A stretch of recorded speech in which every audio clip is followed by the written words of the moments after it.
All right, ladies and gentlemen, welcome to Great American Ballpark. You got here early, so you get a treat here today. What we have is the 2012 edition of the Vintage Game. Now, what we have is the 1869 Red Stockings going against the 1869 Buckeyes. So you see them out here kind of getting loosened up. I'm Joe Zerhus, and I am here with Ken Freeman from the Hall of Fame and Museum, and I'm just going to kind of be you're going to learn things about like daisy cutters and ginger and one-hand dead and hurlers and strikers and all that. But Ken, give us an idea of what exactly we're going to see here today. Well, we're going to see an 1869 vintage game played with 1869 rules. And we'll talk about what's going to happen as the game progresses, some of the differences between the current day game and the vintage game. But what we're looking at right now, we have the Buckeyes up the first base line, the Red Stockings up the third base line. And in 1869, the home team did not always bat last. A coin toss determined who led off and who batted second. So a coin toss has happened. And the Red Stockings are leading off. As it should be. So that means that the Buckeyes are in the field, and you guys can take the field. All right, and one thing you will notice is that in this game is basically going to be played as it was in 1869. There is no equipment. The catcher has no mask, no shin guards, no gloves. All there is a bat and a ball, correct? A bat and a ball. Very simplistic. We have an umpire who is Herb Whitty. You see him right in front of the plate approaching the pitcher's area. The umpire was there just as a person who intervened in case there was a dispute. He did not call balls and strikes, and he was there to make sure everybody had a good time. Now, from what I understand, though, if the hurler, as the pitcher is called, or the striker, as the batter is called, are kind of taking a little too much time, he will intervene, and there are times he'll actually ask the fans to help him with a call. That's absolutely right, and we'll probably see one or two of those instances during the game today. Well, and umpires of today don't want that, but fans certainly do. So leading off for the Red Stockings, and this is the thing I love about it, are the nicknames. We have Mike Speedy Obermeyer. And what we would have said back in 1869 was striker to the line. As you did. It's a ground ball to first base. Unassisted. Out. Now, is an out called an out? It's not. Or they would have said one man dead or one hand dead. There you go. Isn't that nice? Batting second, Joe Mad Dog Kennedy. And you've already mentioned, Joe, we have no gloves. So the players are playing barehanded. What you'll also notice is the pitcher's throwing it underhand. Oh, and Mad Dog has a shot to left field. It'll go to the wall almost. And he goes in with a stand-up double. Now, there were no walls back in the day either, so that ball actually could just start moving and never stop. It could have rolled forever. They played on fields that were basically free of what they said was molehills or any bumps or anything like that. Just could have been a field. Molehills. Mike Papa Yingling now at the plate. And we'll get into some of these nicknames because there's some. The next guy, I kind of like this. You can almost guess by the name what it means, but we'll get to that in a minute. As Papa Yingling goes to right field with a clean single, we've got runners on. Oh, my. The guy on third isn't going to stop. He's just going to keep on coming through. Now, is a run a run? And that would be a tally. A tally. A tally. So the Red Stockings have tallied one, and they lead 1-0. It's a tally. And now we have Mark Ice Wagon Her. It has to be the fact of how his speed, right? Precisely. You can look at him, and you can see that he can pick him up and lay him down. I wonder if Mark is offended by being called Ice Wagon. He doesn't get offended by a lot of things. So you see, we talked about the hurler, or the pitcher in modern day terms. He's throwing it underhanded. He's throwing it from 45 feet. And there are no balls and strikes, as you said, so it's kind of like it could go on forever. Oh, now that is called, as opposed to an error, it would be a muff. It's a muff. And now we've got runners. Well, we have a situation. Now we got a problem where we got a runner on second and we've got a runner in between second and third. Now, would this be a pickle? Somebody's definitely in a pickle. All right, now. And that would be a double play. That would definitely be a double play. And if the official score wasn't paying attention, the newspaper the next day, people would be very confused about the top of the first inning. As we are here today ourselves. You know, time doesn't stop confusion. But, okay, so now what we have is a change of innings. Obviously, the Red Legs go out, and these guys just get right to it, don't they? They don't mess around. So we had one tally for the Red Stockings in the top of the first inning, and the Red Stockings lead 1-0. It's a tally to nothing. And this is Babyface Goodwin. Play to the shortstop, and he is safe. Now, you noticed he didn't overrun first base. He stopped. He stopped right at first base. Why? That's a rule. In 1869, you weren't allowed to overrun first base. If you did, you would have been tagged out. So if we have a situation like we just had where the batter is not paying attention, everybody seems to be a little upset with him for not being where he belonged, right? The umpire wasn't happy. The catcher wasn't happy. I think it's the crunch of 30 minutes. In other words, it's the speed of the game. What we have is Christian Triple Stout Fernholz. Any idea on the Triple Stout? I don't. Could that have had something to do with a beverage? I don't know if it's his beverage intake or that's a good question. But So getting anyway, back to what we saw in the top of the first, the muff or the muff at error second. that resulted there, but we still had the double play that was turned, but an error was a muff. And what we see here, as you mentioned, the umpire does not call balls and strikes. The only thing he would say would be if the hurler is not presenting good pitches. There's a fly ball to right field. And it was another muff. And another muff. That's 2 so far, 1 for each team. But the umpire would have said, hurler, your pitches need to be better. So let's see some better pitches. Or if the striker, the batter, was not swinging at good pitches, he would say, striker, these are very good pitches. It's time you start swinging. Oh. All right, now that right there means something. Now, if he would have caught that, he would have been an out. Or it would have been or a one-hand dead. A one-hand dead, which we have no hands dead so far in this inning. Pop up to the infield. Was there an infield fly rule? There was not, to my knowledge. Well, again. And there's 2 outs. There is 2 outs. Makes the play at second base. And I believe this is Charlie Doc Goodwin, correct? Is that right, or is this Pops? My bad. Dennis Pops Wigman.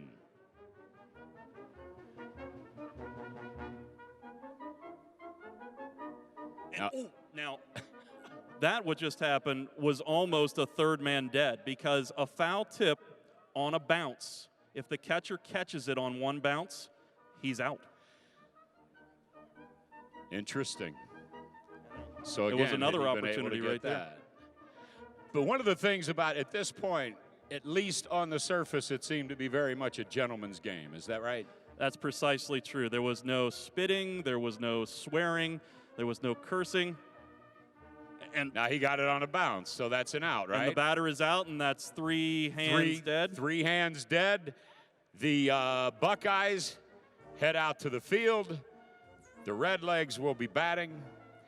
And we do need to mention that the Buckeyes, the Cincinnati Buckeyes, not the Ohio State Buckeyes, the Cincinnati Buckeyes were started as a town hall club during the Civil War, and that they actually predated the Red Stockings. But the Red Stockings then indeed became the first professional team when they brought money into the whole thing. That's right. The Red Stockings in 1869 were the first all-professional baseball team. There had been players paid, but just not the entire team.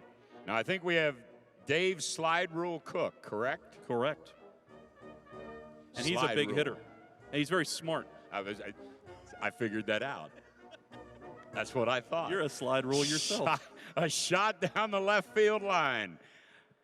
Goes to the wall. Could have gone forever back in the day, but he's going to end up trying to get the third, and he will be in with a stand-up triple. Now, was it a triple? It was a triple. I mean, they were called triples. A 3-base hit or a 3-bagger. A 3-bagger. And notice he didn't slide. No, he did not. It was a relatively close play, but there also was no sliding in 1869. A gentleman's game. Dan Mutter Thomas. Mutter.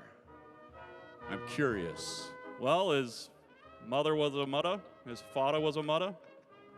A shot down the left field line, or actually into left field, and that's going to bring another tally. Another tally. It's 2-0 Red Stockings. And that'll bring up Dan Hamilton Fisher.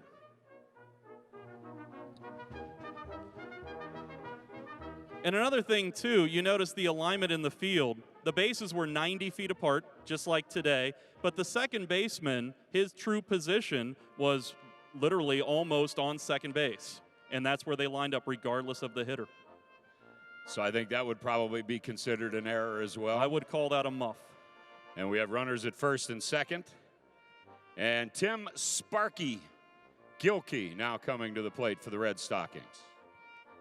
Not sure if that's the short temper or the fact that he's dabbling into Thomas Edison's work.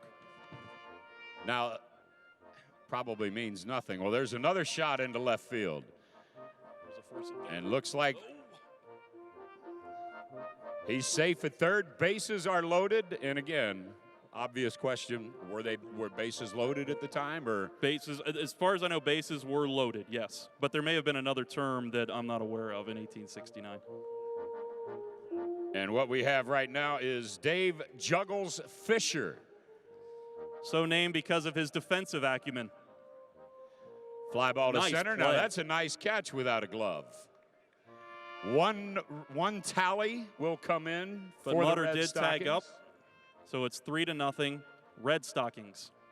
So you still had to tag up and everything back then as well. Absolutely, absolutely. It's amazing how some of the rules basically did stand the test of time and that others didn't. And another very nice play. To the first baseman, and that will be two men dead. Hands dead. Two hands dead. Men, hands. And coming to the plate is Brian Bird Dog Bertram. And that looks like that's going to be to the second baseman. Nice effort, but no, that was a miss. And I don't think you would give him an error on that, would you? I would call that a base hit. Exactly. Being the gentleman's game that it is. And another tally for the Red Stockings. So even though the scoreboard says differently, 4-0 Red Stockings. Minor detail. Details. But there wasn't an electronic scoreboard back in the day, so they had a kid who was 8 years old controlling the score. Which does lead to an interesting question, because we have some kids that are here for both the Red Stockings and for the Buckeyes, and we need to get Andy Back Alley Yingling in here. Well, I think Back Alley may have just batted. This is Big Dog. Oh, this is Sorry. Bird Dog. So we were off one. We were off a few. All right, we missed. All right, now that was another Dave tally. Big Dog Brooks. Oh, no, it was an out. Sorry. So 3 men are dead, and it's 4-0 Red Stockings. But you had mentioned the kids. There were family members that were bat boys or accompaniments to the club.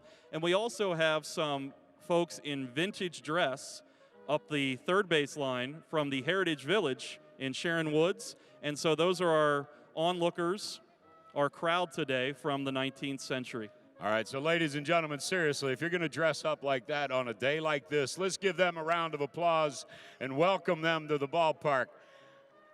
Dressed in period attire.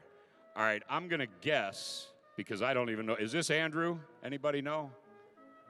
Who are we up to? Bird Legs Party. It looks like bird legs, doesn't it? And he gets a clean signal. All right, according to my estimation, this should be Mark Stewart. It is Handy. Mark Handy Stewart. And the Buckeyes need a little comeback here. They're down. They need to, as you might say, show a little ginger. Show a little ginger. Nice play in left field. And again, keeping in mind that at that time, gloves hadn't been introduced, equipment for catchers hadn't been introduced. And the idea of use two hands. Back It then you dates had to. back to 1869. This is Noah Buckshot Goodwin.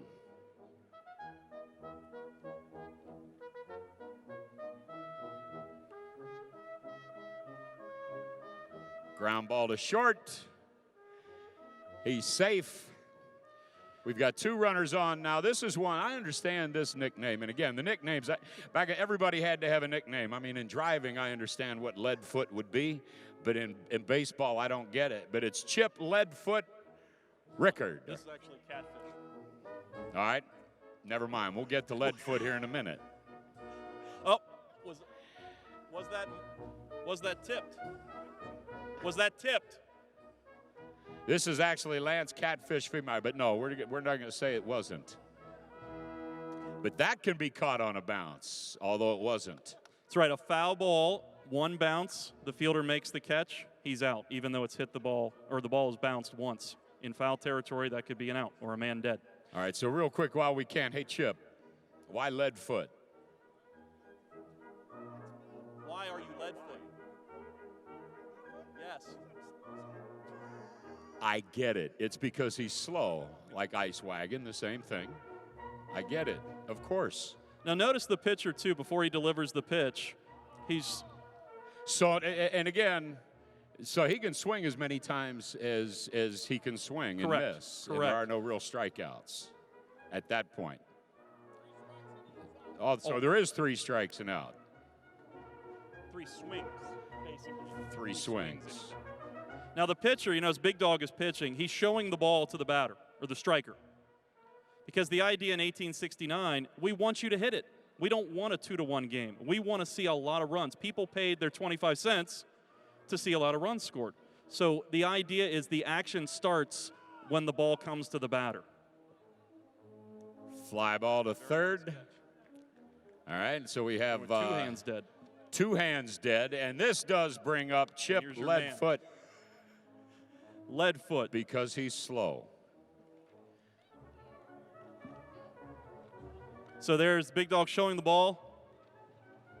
Leadfoot liked it, took an offer at it. 1 bounce, and he's out. No.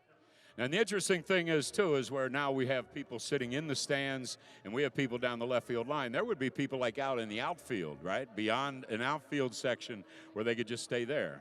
Absolutely. They could go pretty much anywhere they wanted. In 1869, again, if they paid their 25 cents, they could have come to watch the Red Stockings play and go undefeated, 57-0 unofficially. 25 cents to see a ball game.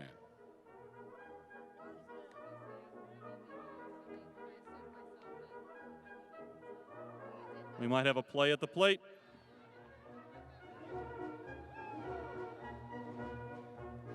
And we do have a run that scored. A tally for the Buckeyes. A tally for the Buckeyes. So and that makes it 4-1.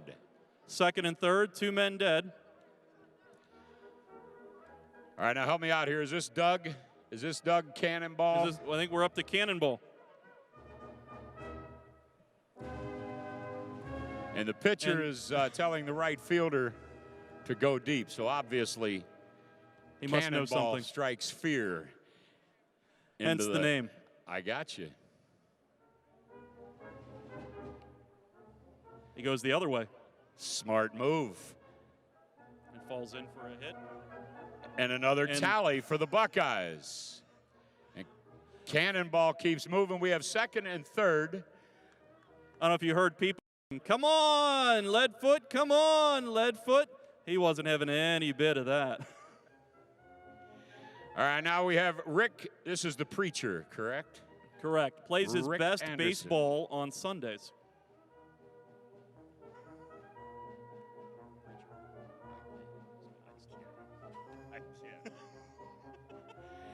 And the preacher hits one to left field, but that is another hand down, and that's 3 hands down for the inning. However, 2 runs. The Buckeyes come back. It is now 4-2 as the Red Stockings come to plate. And some of these terms that we were talking about earlier, it's like a daisy cutter. Daisy cutter is be a hard hit ground ball, a worm burner, if you would, in a golf game. Now, is this where can of corn kind of came from as well back in the day? The can of corn, I think, came later. The story that I've heard of can of corn was in old supermarkets when the corn was up high, the grocery clerk would have had to take a stick to knock it down, and it was such an easy catch, it would fall right into his apron for a can of corn. I actually remember that. And you're looking at me like I'm making it up. No, it's true. It's absolutely. They had a little hook on the end of the piece of wood, like a broom handle. And there's a base hit. And that was, you say, Doug Stonewall Rowe, right? Brings up Pick. Here's Pick.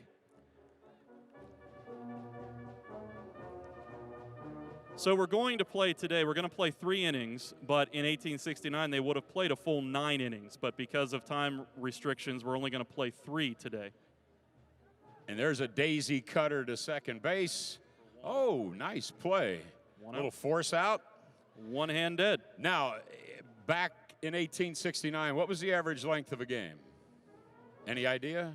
Or did I stump you? Yeah, I could make something up, Go but ahead. it's hard to say because there were some scores that were 97 to 26. So how long would it take you to score 97 runs? It would be a long afternoon. And this is Steve One Sock Griffith. He's wearing 2 today, but he is one sock. It is Sunday, after all. He's dressing up. And there's, I guess that could almost be considered a slow daisy cutter. Nice play at second. Force at second base. And again, they kind of make the call themselves, don't they? Which That's exactly I find very interested. The umpire would, again, only intervene if there was a close play. He would ask each player, what did you see? What did you see? He could even go into the crowd to ask for their opinion and what they thought either out or safe at a particular base. Which I said, nowadays people in the crowd would love to have that happen. That's right. But it doesn't. We're back to the top of the lineup. Here's Speedy Obermeyer again. Thank you. 3 minutes. He hits a shot That up is the a middle. shot up the middle. Looks like they might almost a play at second base. Now also we are on a time constraints here as well. So we're getting ready to wrap this thing up. The Buckeyes aren't going to be too happy when they don't get a chance to come in here and come back and beat them. But we're going to go ahead and give you guys 6 runs. Well, they still might be able to retire the side here, and then the Buckeyes would have to hustle up and maybe be able to get another bat in. But we have about 3 minutes. There's a fly ball dropping in the outfield. And all runners hold. Bases are loaded. Bases are loaded. We have a 4-2 score. And this is going to end up being our last batter. I really do have a feeling. It might be pretty close. And one of the things, too, is that I like at the end of these games, whatever the time is, they're giving it to us. Whatever they say. How we looking, Zach? It's about 2. It's actually 12:20.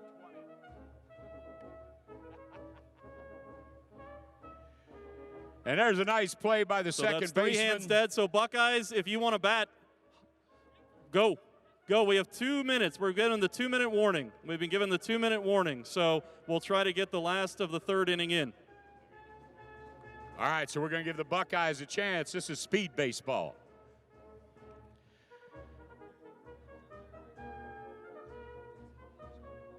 We got 2 times? Is that 2 times? So the umpires We just got called Rick striker to the line. Who is up as the Buckeyes going to have one last shot to put some runners on, and actually we do want to give some of these guys a chance to hit. Good shot to center field on 1 bounce, 2 bounces. 2 times with a clean base hit. That'll bring up Noah Pinball Light.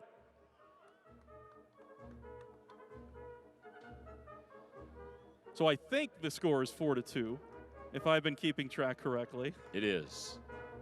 So they actually can come back here. Another clean shot. That's going to fall in. Runners on first and second. We go to No the hands captain. down. We have Brian Butter Essen. And he is the captain of the Buckeyes.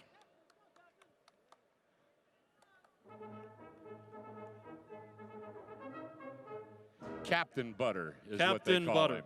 Captain Butter. So named because of his smooth swing. And that was a smooth swing. Is that going to bring in a run? They're going to go for it. So And look another at this. tally. It's 4-3. A tally to the Buckeyes side of the ledger, 4-3, and we're actually back up at the top with Babyface Goodwin, and they do have a chance to tie this thing up. Potentially win it. Foul ball. Foul ball, a foul ball? Foul ball's a foul ball. Now, if it would have gone into the crowd, or if it would have gone into the woods, or it would have gone into the lake, they would have had to retrieve it. They played with one ball the entire game. And then the players on base would have had return to their base on that foul ball. Otherwise, they could have been tagged out.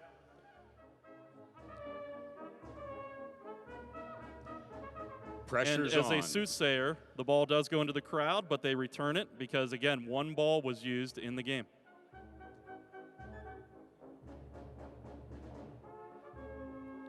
So the Buckeyes have a chance to tie or even win it. Over the head of the shortstop, he's going to try for it. Oh, look at this. And the Buckeyes have tied it up. There's your tying tally at 4-4. Another tally for the Buckeyes. And the ladies and gentlemen from the Heritage Village coming in front of behind the plate up the first base line, moving to the side of the team they think is going to win. Is that what that is? So in other words, they were over there when that team was winning. Now they're over here. I like that. Talk about a fair weather fan. Now will Butter here come? We go. Butter's coming. I think this is Butter who's this making could be the for the play win. The Buckeyes have just won the game. We're going to have to give it to the Buckeyes, ladies and gentlemen. The Red Stockings losing today by a score of 5-4, a tally of 5-4. Ladies and gentlemen, let's hear it for everybody taking part in the games here today. And if I'm not mistaken, don't you guys get together and kind of salute the fans as well? Yes, the Buckeyes and the Red Stockings are going to salute the fans that came out to watch them play today with a quick cheer. Go for it, guys.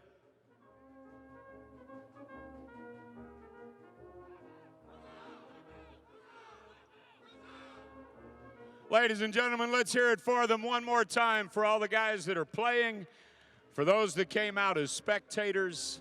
And we are glad that you were here early enough to be a part of this year's 2012 vintage game. And Ken, thank you very much. It's always fun.